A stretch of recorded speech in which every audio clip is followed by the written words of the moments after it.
Assalamualaikum warahmatullahi wabarakatuh. Perkenalkan, nama saya Winnie Septiani dari kelas 11 IPA 2. Baiklah, saya akan menjelaskan tentang konsep dasar perpajakan. Yang pertama adalah definisi pajak.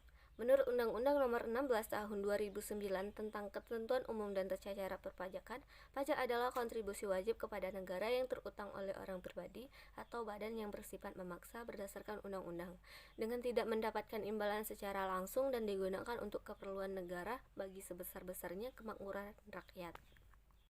Yang kedua adalah karakteristik pajak. Karakteristik pajak ini terdiri dari yang pertama yaitu kontribusi wajib warga negara, yang kedua bersifat memaksa untuk setiap warga negara, dan yang ketiga tidak mendapat imbalan langsung atas pembayaran pajak, yang terakhir pemungutan pajak berdasarkan undang-undang. Selanjutnya ada fungsi pajak. Fungsi pajak yang pertama yaitu fungsi anggaran.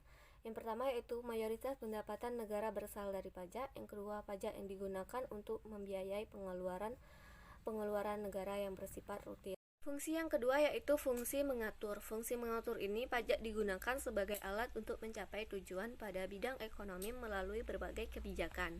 Fungsi yang ketiga yaitu fungsi stabilitas.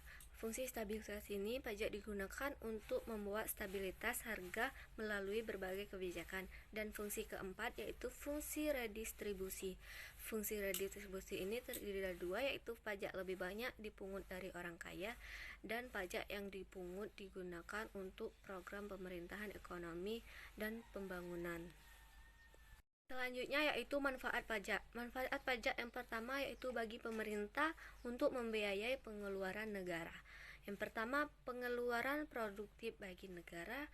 Yang kedua, pengeluaran produktif bagi masyarakat. Yang ketiga, pengeluaran umum.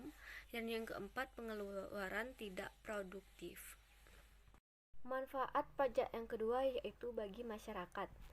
Bagi masyarakat ini menerima pelayanan negara di bidang pendidikan, bidang transportasi, bidang ekonomi, bidang keamanan, dan bidang lainnya. Terakhir, saya akan menjelaskan tentang tarif pajak. Tarif pajak yang pertama yaitu tarif pajak tetap. Tarif pajak tetap ini nilai pajak akan tetap sama meskipun ada kenaikan objek pajak.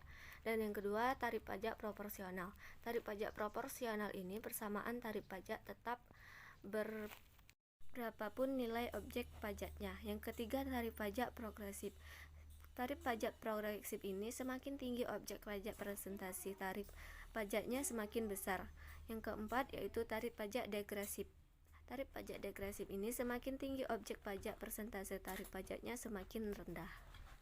Itu saja yang dapat saya jelaskan mengenai perpajakan. Wassalamualaikum warahmatullahi wabarakatuh.